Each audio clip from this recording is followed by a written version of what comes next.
בהחלט בזמנים, ולהרצאה האחרונה שתהיה של דוקטור סבטלנה טרחנובה.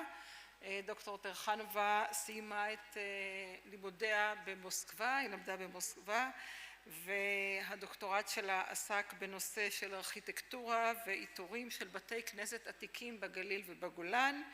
היא עלתה לארץ ועבדה בהתחלה באוניברסיטה העברית בפרויקט תיעוד של פריטים ארכיטקטוניים מכל מיני כנסיות ואתרים, וכיום היא אוצרת של כל הפריטים הארכיטקטוניים מהתקופות המאוחרות ברשות העתיקות. סבטלנה, בבקשה.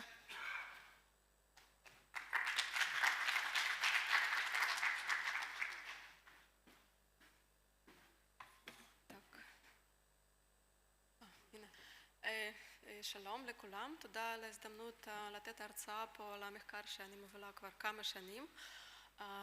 קצת מילים בעברית ואחר כך אני עוברת לאנגלית. אז המחקר הזה התחיל כמו, גם ברוסית אפשר, כן? התחיל כמו דוח קצר על כמה כותרות, ובסוף הפך למונוגרף שאני מקווה עוד מעט יראה את האור. And now I'm proceeding to English, turning myself to English. So Shiloh, of course everyone who is presented here knows that it's mostly famous for the fact that here was presented the Ark of Convent, and this fact was the vehicle and magnet for the all classical and medieval periods either. And it corresponds to the prominent architectural development, and my investigation is devoted to all architectural items ever found dated to these periods, Roman, Byzantine, and Islamic to a lesser degree, and I have systemized them, classified, dated, and analyzed. And of course here there is no possibility to present all of them, so I will present only mostly interesting ones, and will try to conclude what analysis of these elements gives to us, to the understanding of the development of the settlement, of its economic development, of its cultural development, and so on, and religious development. This is the list of the itineraries which mentioned Shiloh. The memory of the convent was preserved during the Roman period and during the Byzantine period, but already in the 4th century, pilgrims started to confuse it with the other settlements like Kiryat Yerim or Betel, which were also kept the Ark of Convent for a certain period of time. But then, for the medieval period, similar identification was lost temporarily, and only in the 17th century the identification returns to its roots until the firmly confirmed identification of Shiloh as Shiloh, of biblical Shiloh in the 20th century. The most famous quotation of Hieronymus, who epitomized of the several churches in Shiloh. Even at the Madaba map, we see that Shiloh is located wrongly, incorrect. It's located to the east of Neapolis, somewhere here. Apparently, usually the Madaba map was very correct, and here apparently it happened because of the proportional distortion of the icons of Neapolis and of the Jerusalem. This is the short map of the sites which I have already mentioned and will mention further. This is the map of the earliest expedition here, and the architectural finds located by them, and I have overlaid more or less updated map which joins all modern finds of various expeditions, but mainly expeditions of Kamat. And before talking about the details, I will shortly talk about the architectural context from which they could be derived, the apparent genesis. So the Roman period might be conditionally divided into Jewish one, which is early Roman period, and pagan one, which is late and late Roman. And to the Jewish period might be specified several architectural finds which are definitely tell us about the Jewish context. Here it's several mikvahs, buildings dated to this period, underground systems and other installations. And to the pagan period, I attribute one square building and also the small but very vivid system, hypodamian system of the streets presented in this settlement. And it gives, although it's not a city, it's not a polis like Beit Shan or Postosita, but the presence of this system gives us a basement to tell that it was the settlement of the urban type, urbanized settlement. The Byzantine period was mostly rich. It's also divided into two phases. 4 churches were built and baptisterium. Some of them continued their existence during 2 phases. And the Islamic period was rather long, and several mosques were built during this long period. And I will talk today here about them just only because the spolia, classical spolia, were reused on them. So this is the Jam al-Sittin. And I have mapped here the Roman and Byzantine spolia with the indexes which I gave in my investigation, the modern map. And I think that this square building into which the mosque was incorporated and added, that it's Roman by its building technique. It implies 2 facets of stones and headers and stretches at the corners. So far I do not know any Abbasid buildings with such a building technique. And apparently it was a tower or a mausoleum at the entrance to Shiloh. This is the spolia reused in the interior of the mosque. And in the Pilgrims' Church, only few elements were found, apparently. They are photographed at the old photo. I will show it further on. This is the Basilica Church, which I think was incorporated into the southern decumanus with the use of its stylobates and lateral walls. And I have mapped here also the architectural items which were found or brought here. And also it's interesting that in the vicinity of the Basilica Church were found many small pieces burnt. So apparently there was a kiln somewhere near where the architectural details of the Roman Byzantine periods were burnt into the lime. This is the interior, also with the elements still might be seen.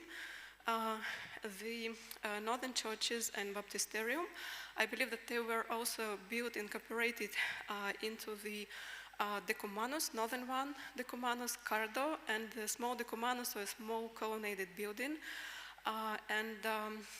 The scale of these stylobates, can't be seen, of the stylobates of the northern church, they coincide exactly with the scale of the stylobates of the Basilica Church. The decumanus, so colonnaded building reused for the baptisterium, slightly slower. Here I also have mapped the details. Most of them were reused in Jami al-Yatim.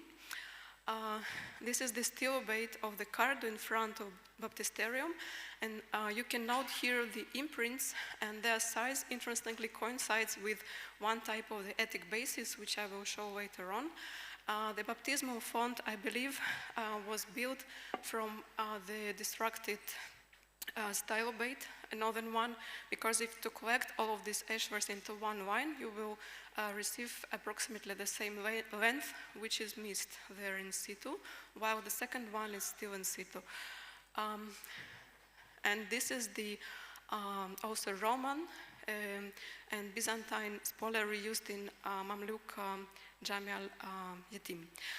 So now to architectural items. First, Jewish group, let's call it like this. There are only a few of them, but they're very indicative.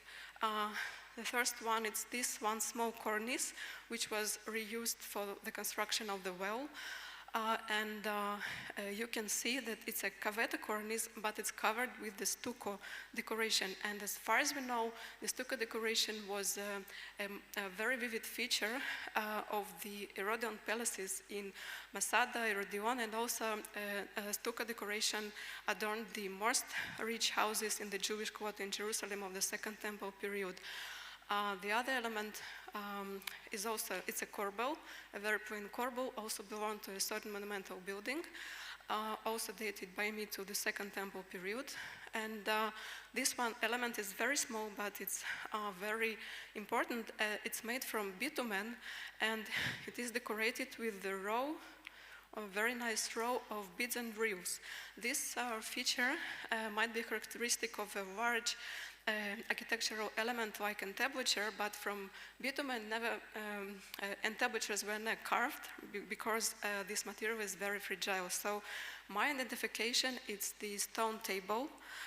Many tables like this were found in the Second Temple period Jerusalem, and some of them are also decorated with this pattern of beads and reels. So now the pagan Roman period. Also some finds architectural, also in secondary use, a little bit more rich. So the cornice like this, the corner cornice of a podium apparently, found in the late Northern Church. This is a very large and nice element, was in secondary use in Makam, Jamel Yitim, and it's an enter element, base of the enter.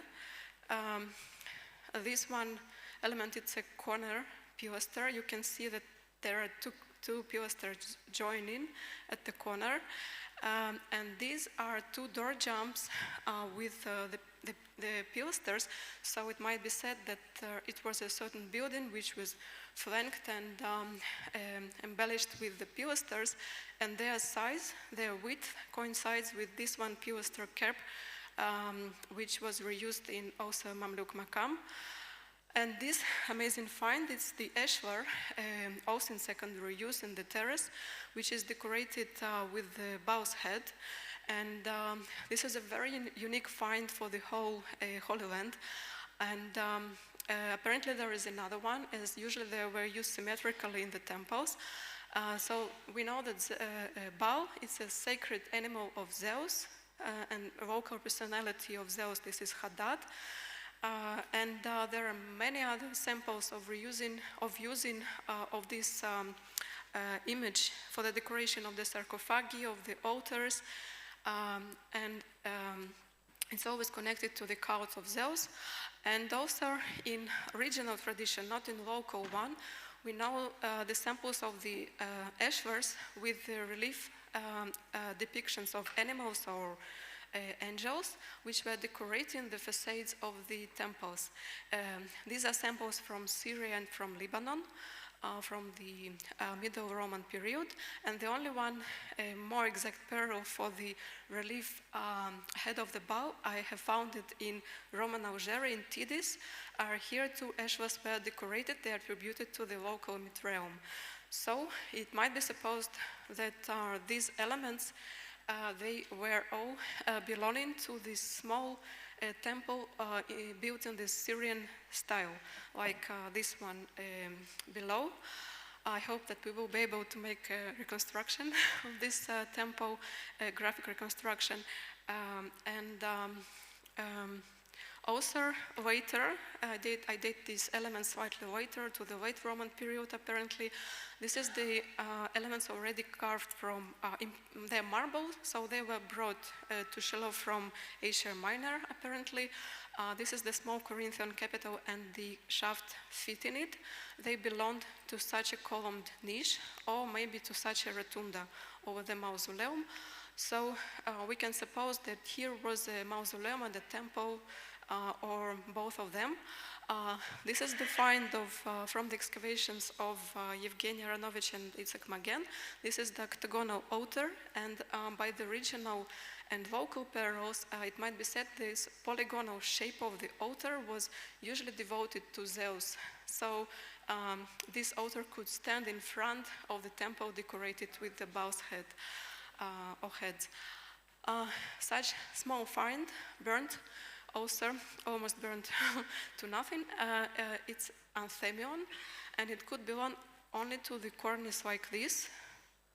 And the other one amazing find, it's this one, fluted frieze with short cannelures, convex, and it's belonged to the closest parallel. It's the lintels in the civil basilica in Sebaste, and also we meet such entablatures with short cannelures in Beit Shean, in many other places, also in Lebanon and Syria. So we can say that there was a certain civil building, or the streets of the Roman Shiloh were decorated with such kind of entablatures in the Syrian style.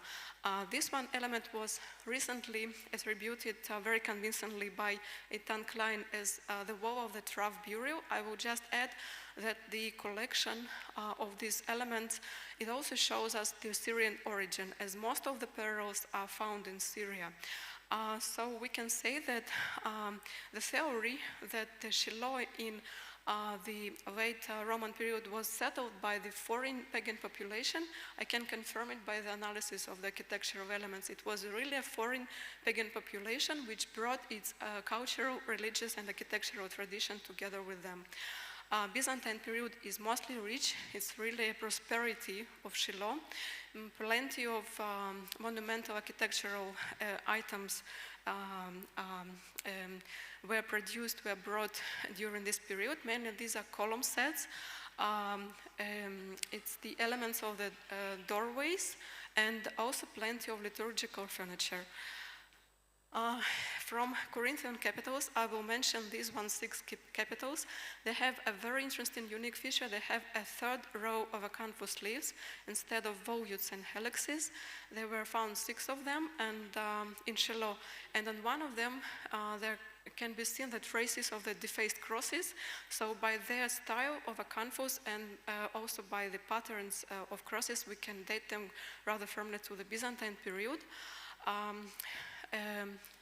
This is from the Basilica Church, another 2 capitals like this. Capitals like this were found in 7 churches in the Holy Land. I have mapped there it's a geographical distribution, and you can see that they're concentrated around Jerusalem, but their type there is slightly different, and also they're concentrated around Neapolis and around Sebaste. This is the closest parallel. It might be said that they were produced in one workshop. This is the capitals from the Sebaste. They were reused in the Crusader Cathedral of St. John. And they have just extra range, and it might be said that these Corinthian capitals were apparently used in the main basilical halls of the churches, while such capitals, more plain, pillow-like, were used in the atriums, I suppose. Also plenty of shafts were revealed, 35 in common. One of them is complete. They're very archaic in style. Maybe some of them are Roman. They're decorated with apophagus, superior, inferior moldings, and they were divided by me into 2 main groups, large-sized of 2 types and medium-sized also. And it's interesting that the scale of the large column shafts and their also profilation moldings coincide with the columns used in the street in Sebaste, Samaria. The monolith columns were decorating most of the churches in the Holy Land. Also very interesting find, very neglected one. It was reused as a door lock in the Makam, and it is made from Carystian marble, and in Samaria there is no other Carystian piece of marble, and the nearest parallel comes from Beit Shean. How did it get to Shiloh? It's difficult to understand. Also, attic bases were revealed. The first group consists of 7 attic bases. They are apparently late Roman by their profilation, by their moldings. They are slightly larger than the second group, and they are fitting to the imprints in front of the baptisterium, so apparently they were taken from there. This is the second group of attic bases. They're a little bit smaller, and they more or less coincide with the width of the style of base in both Northern Church and Basilica Church.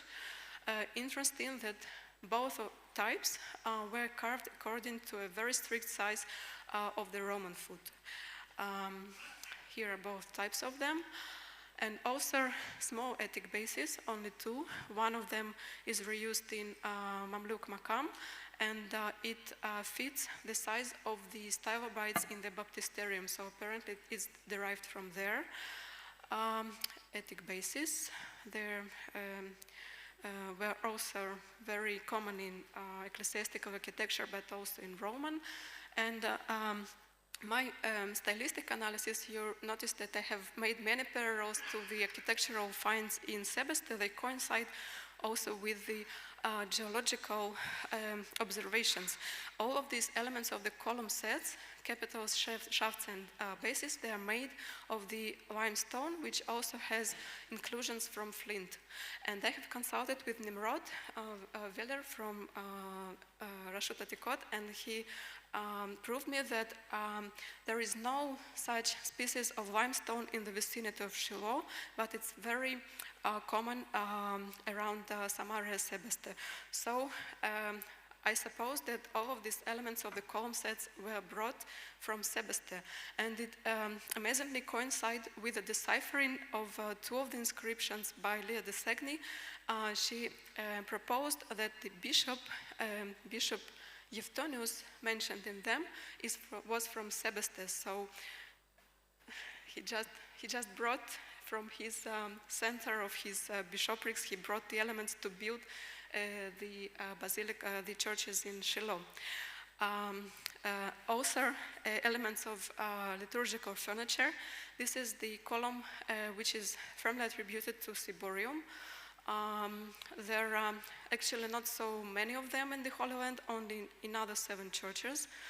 And also elements of the chancel screens, 9 posts in various contexts, most of them already gone with the wind. And one of them is still in situ, the second one is a copy. And another one was found in the Abbasid house near the Jamal Yatim. Their decoration is very plain. It's decorated with the soffits, also mostly widespread among the local churches. Also was found one piece of the chancel screen panel carved from Mize Ahmar, and as we know, Mize Ahmar was quarried in the vicinity of Jerusalem, so we can say that some elements of the liturgical furniture were brought from the vicinity of Jerusalem, from the workshops in Jerusalem, to marble chancel screen panels, apparently from Proconnesian marble, so they were brought from Asia Minor, from Constantinople. 8 fragments of the altar table legs, 2 of them with capitals, 2 of them with bases, also very common for local churches. And also were found 2 small fragments of the altar table plates. One of them has moldings from both sides and carved from marble, so it's also imported, and the other one from Mize Ahmar from Jerusalem.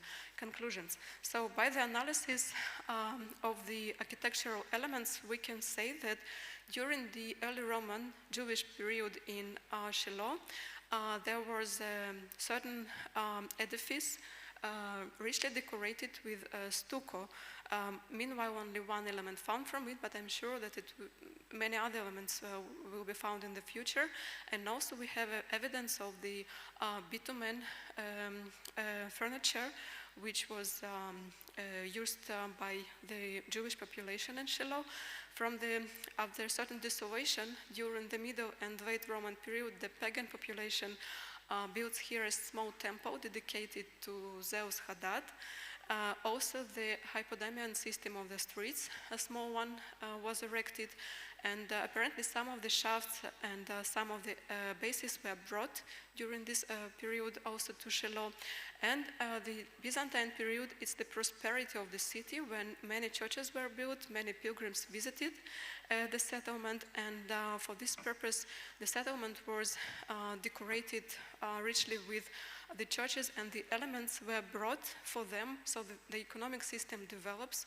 It might be seen by the elements which are brought from Asia Minor, which are brought from Jerusalem, and which are brought from Samaria Sebeste. About the Islamic period, I will take the next talk the next time.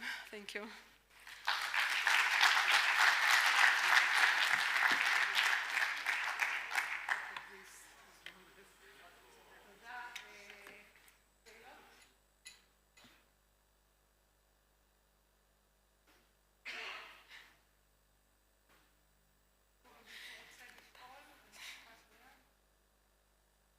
Usually there are no questions about architectural elements, let's say.